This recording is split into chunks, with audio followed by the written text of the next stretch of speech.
Hey class. So in this short lecture, we're going to talk a little bit about some of the different models that we put together to explain conflict. The first model we want to look at is the four-part model. Now the four-part model gives us a way to explain conflict interactions that describes conflict as a four-part process or being made up of four parts. So the four different elements are you, me, subject, and context. And when we're talking about context, we're talking primarily about the emotional background of the two people, right, that are involved in this conflict. And so the reason why this four-part model is effective or good is because it helps us. It helps us when it comes time for conflict management, when it comes time to deal with conflict and figure it out.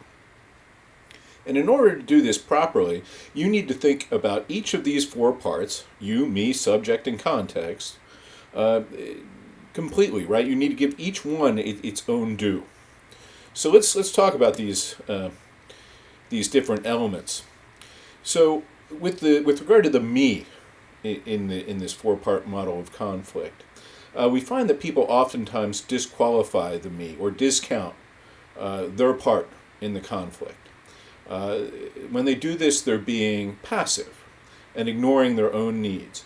So you might have been involved in conflict with people before and hear them say something like, "Oh well, don't worry about me," right? When someone says something like that, they're being passive, and this is called placating. This kind of behavior is called placating. Now, when you're arguing with someone or you're involved in conflict with someone and they disqualify you, what they're doing is they're responding in an aggressive manner without acknowledging your needs. And this is called pouncing. So again, when people try and disqualify you and your needs when you're involved in a conflict, this is called pouncing. So the next behavior that we consider is what's called computing. And this is where you disqualify the emotional aspects of a conflict, right, so the context of it, and focus only on the rational aspects of it. Now, this sounds good in some ways, right? I mean, computing does have some benefits. It's a logical approach to resolving conflict, but it's the logical nature of it that paradoxically makes it troublesome at times. Because you can't really effectively resolve conflict without talking about the emotional components. And emotions are oftentimes illogical and irrational. So you can't rely entirely on computing behaviors to solve problems. We have to acknowledge that feelings are involved. Now, distracting is another technique that we see. And this disqualifies the subject of a conflict by distracting both people with behaviors such as laughing, crying, or changing the subject. So you might have been subject to this before. You might have seen something like this before, where you're trying to work your way through a conflict, but the other person just starts crying. And once they start crying, that effectively shuts down any productive conflict resolution, right? So distracting is a behavior that is oftentimes has a negative impact on effective conflict resolution. Now, if you want to do this correctly, right? If you want to achieve effective conflict resolution, you want to give full attention to all four of these parts: you, me, subject, and context. And this is what we should be aiming for at all times in order to resolve the problem, right? And effectively, if you give each one of these four elements its due, if you give it sufficient attention, each one of these aspects, then you're effectively addressing all of the important elements in the conflict, right? You, the other person, the subject of the conflict, and the context or the emotional element and background of the conflict. So this could be an effective way of trying to deal with conflict resolution. So another model that we oftentimes use is what's known as the explanatory process model. And this model illustrates how conflict between people consists of four segments or episodes. It also takes into account the fact that every prior conflict, every time you've had conflict in the past, has an impact on how you handle future conflict. So there are four elements of this that are split into two categories. So we deal with context, excuse me, and we deal with outcomes. And there are two parts of each. So let's talk about each one. So when we talk about context, and specifically we talk about the first element of context, which is distal context, what we're talking about is the background that frames a conflict.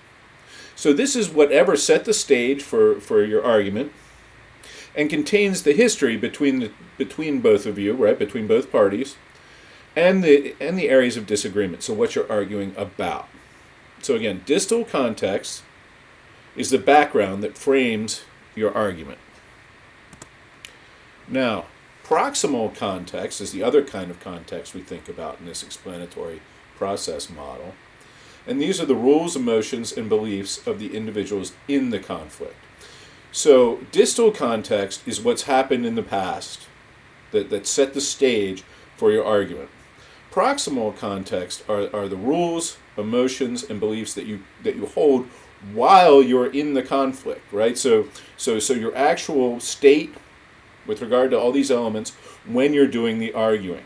So it's proximal because it's closer in time, right? Meaning it's more immediate. Now, within this framework, we talk about conflict interaction. And conflict interaction is the point in the conflict when the differences between the two people become a problem. And this is also when one or both people try to address the issue. So your conflict interaction begins at the moment when the problem begins. Okay? Now, with regard to this, relatedly, we talk about proximal outcomes. And these are the immediate results after the conflict interaction. So what happens right there and then after the argument or the conflict has begun? Right?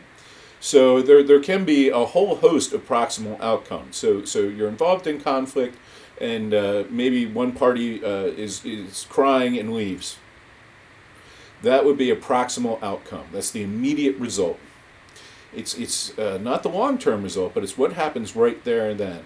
Or maybe you're involved in a conflict over a parking space at Target, and you end up giving somebody the finger. That's a proximal outcome.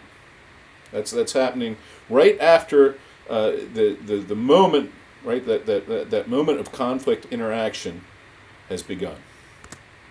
Distal outcomes are the lasting outcomes, and in some regards, these are the ones that matter the most. So distal outcomes, your book tells you, are the residue of having engaged in a conflict and the feelings that both participants have about their interaction. So this is sort of the long-term result of the conflict and how you feel about it. And so distal outcomes might not be fully realized for quite some time. You might not know how you really feel about a particularly bad conflict for years after it's happened, right? And of course, oftentimes we sort of carry these emotions and the residue of these experiences for long periods of time. All right, so that's it for this short lecture. In the next one, we'll talk about conflict and power. Thanks for checking this out.